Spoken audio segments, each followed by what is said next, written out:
नमस्कार दोस्तों, आप देख रहे हैं सिनेमा हॉल और मैं अजय ब्रह्मात्मज। आज मैं पुस्तक चर्चा करूंगा। पुस्तक चर्चा में कुंदन लाल सहगल पे आई हुई एक किताब है। चूंकि आज उनका जन्मदिन है, इसलिए इस मौके पर इस पुस्तक को मैंने चुना है। पुस्तक पर विस्तार से बताने के पहले मैं आपसे आग्रह करूंगा कि नीचे दिए गए लिंक पर जा करके बाय मी ए कॉफ़ी, मेरे लिए एक कॉफ़ी खरीदें और इस सफ़र में मेरे साथ चलें। तो पुस्तक चर्चा। यह पुस्तक है कुंदन सहगल का जीवन और संगीत। इसे शरद दत्त ने लिखा है। शरद दत्त की यह पुस्तक कुछ सालों पहले आई थी और तब इसकी चर्चा हुई थी काफ़ी। मेरे पास जो एडिशन है यह 2007 का एडिशन है। मैंने 2008 या 9 में खरीदी होगी इसे, और तब इसकी कीमत सिर्फ 150 रुपये थी। आज मैंने गूगल सर्च किया तो यह किताब 250 रुपये की है, जो कुछ रियायत के बाद 167 रुपये में आपको मिल सकती है। यह पेपर बैक एडिशन है और शरद दत्त की यह किताब इतनी महत्वपूर्ण है और इतनी कीमती है कि इसका अंग्रेजी अनुवाद भी खूब बिका है। वहाँ भी इसका नाम यही है, Kundan, his life and music.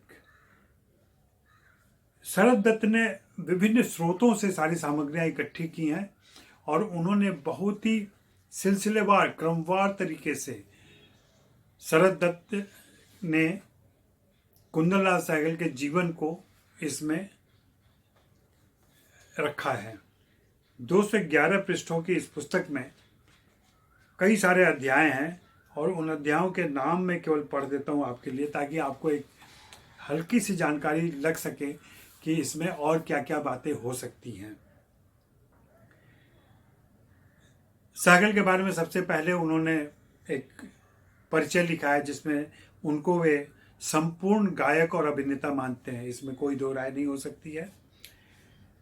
इसके बाद कुछ फ्लैशबैक, जन्म और परिवेश, जम्मू को अलविदा, जलंधर में बेचैनी की जिंदगी, दिल्ली में पड़ाव, मुरादाबाद प्रवास, मुरादाबाद से फिर दिल्ली, शिमला भविष्य की खिड़की, रेमिंगटन के सेल्समैन, ज्योतिषी की भविष्यवाणी, कानपुर प्रवास, जीवन की पाठशाला, एक सेल्समैन की मौत, न्यू थिएटर्स, कलाकारों की तपोभूमि, न्यू थिएटर्स में सहगल का प्रारंभिक दौर, चंडीदास, सहगल के कैरियर का प्रस्थान बिंदु, लंबी छलांग से पहले, देवदास, एक सुपरस्टार का जन्म, बांग्ला की चुनौती और 1930 की फिल्में, द्विभाषी फिल्मों में अभिनय तथा गायन, सहगल रंजीत मूवीटोन में, कोलकाता वापसी, पुनः मुंबई में, अंतिम यात्रा और फिर कुंदन लाल सहगल की हिंदी फिल्में। इतने सारे अध्यायों में उन्होंने कुंदन लाल सहगल के जीवन वृत्त को बहुत अच्छी तरीके से समेटा है और जहाँ कहीं भी उनको ज़रूरत पड़ी है तो दूसरों के उदाहरण भी लिए हैं उन्होंने। बहुत सारे उदाहरणों के साथ अपनी किताब को बहुत ही व्यवस्थित तरीके से उन्होंने पेश किया और इसको कह सकते हैं कि ये उनके जीवन पर आई हुई पहली विश्वसनीय और प्रामाणिक पुस्तक है, क्योंकि इसमें शरद दत्त ने उनके समकालीनों से, उनके साथ काम कर चुके लोगों से भी विचार विमर्श किया है, उनसे बातें की हैं और उनके जरिए चीज़ें बटोरी हैं और फिर ये इस पुस्तक का लेखन किया है। इसमें लिखते हैं वो कि शरद दत्त ने उनके गानों का भी जिक्र किया है। उनमें बताया है कि उन्होंने कुल कितने गाने गाए। उस हिसाब से अगर हम देखें इस पुस्तक में, मैं अभी देख के बता रहा हूँ आपको कि टोटल 109 हिंदी गाने उन्होंने गाए हैं। इसके अलावा बांग्ला फिल्मों में उन्होंने 31 गाने गाए, तमिल फिल्मों में 2 गाने गाए, फिर उसके बाद गैर फिल्मी गीत भी उनके कुछ हैं जो 6 हैं। फिर कुछ गज़लें भी उन्होंने गाई हैं, गज़लों में उनके संख्या 36 है। तो इस प्रकार से कुल संख्या लगभग 200 के आसपास आएगी। और 200 गीतों से ही उन्होंने जो ख्याति अर्जित की, जो नाम बनाया, वो आज भी याद किया जाता है। और हिंदी फिल्मों में गायन की ऐसी प्रतिभा, फिर बाद में और भी दूसरे किस्म के गायक आए, लेकिन यह मुकाम सिर्फ सहगल ने हासिल किया था। गायक सहगल की तो हम बहुत चर्चा करते हैं, अभिनेता सहगल की चर्चा बहुत कम होती है। उनकी उल्लेखनीय फिल्म देवदास तो सभी जानते हैं, स्ट्रीट सिंगर भी सभी जानते हैं।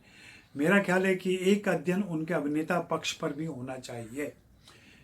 अगर उनकी फिल्में उपलब्ध हो सकें तो यह काम जल्दी से जल्दी किसी शोधकर्ता को या अध्येता को करना चाहिए। बाकी यह पुस्तक बहुत उपयोगी है और संक्षिप्त है, और उनके जीवन वृत्त के सभी मुख्य पड़ावों की चर्चा करती है। खास करके जब के सहगल के जीवन परिचय और जीवन वृत्त में वे बातें करते हैं शरद दत्त, तो उन्होंने बंगाल का सिनेमा न्यू थिएटर्स के बारे में भी विस्तार से लिखा है, जहां आप उनके बारे में बहुत कुछ जान सकते हैं। न्यू थिएटर्स की गतिविधियों के बारे में भी जान सकते हैं। न्यू थिएटर्स ही वह जगह थी जहां से कुंदन लाल सहगल को पहचान मिली।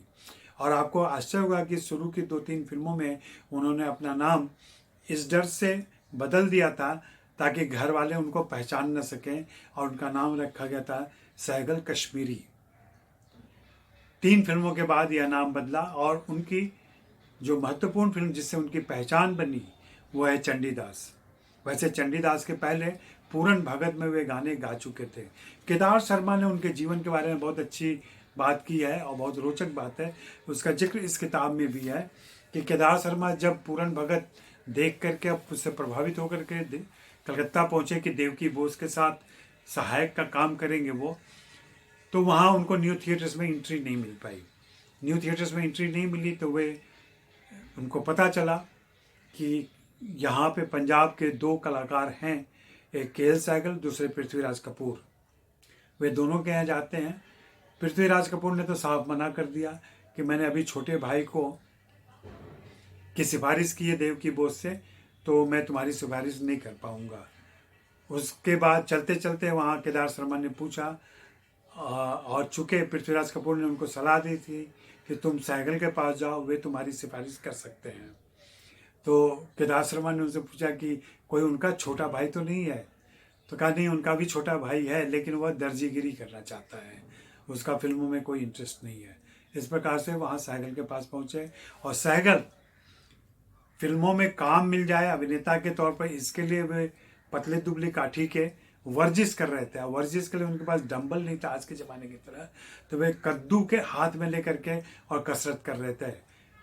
इसको देख के केदार शर्मा को हंसी भी आई, लेकिन के सहगल ने भी मना किया, कहा कि भाई देखो मेरी अपनी कोई पहचान है नहीं, और देवकी बोस तो मुझे अभिनेता मानते ही नहीं, बाकी लोग भी नहीं मानते हैं, तो मैं किसी तरीके से मुझे कुछ गाने मिल जाते हैं, लेकिन मैं तुम्हारी मदद कर सकूंगा क्योंकि मैं दुर्गा खोटे को जानता हूँ, और दुर्गा खोटे उनकी एक महत्वपूर्ण फिल्म कर रही हैं, तो तुम चलो मैं उनसे मिलवाता हूँ तुमको। और इस तरीके से फिर बाद में उनको काम मिला। ये एक पक्ष है कुंदन लाल सहगल का, कितने सहयोगी स्वभाव के वो थे। तो ये इन सारी बातों का भी जिक्र इस पुस्तक में है। तो मेरा तो मानना है कि आज अगर आप इस पुस्तक को ऑर्डर कर सकें तो ज़रूर करें और उनके बारे में पढ़ें। और दूसरी, शरद दत्त का उल्लेख करते हुए मैं यह पूरे दावे के साथ कहता हूँ कि हिंदी में मौलिक काम करने वाले फिल्मों पर शरद दत्त जैसे दूसरे लोग बहुत कम आए हैं। इसलिए भी शरद दत्त की सराहना की जानी चाहिए कि उन्होंने यह काम किया है। तो चलते चलते फिर से मैं आग्रह करूँगा कि बाय मी ए कॉफ़ी पर जाएं और मेरे लिए एक कॉफ़ी खरीदें और मेरे सफ़र में साथ हों। बाकी पिछले दिनों कई सारे दोस्तों ने कॉफ़ी खरीदी, लगभग 8 कॉफ़ी मुझे पिलाई गई है, और इसके लिए मैं उन सभी दोस्तों को धन्यवाद देता हूँ। शुक्रिया, मेहरबानी, धन्यवाद।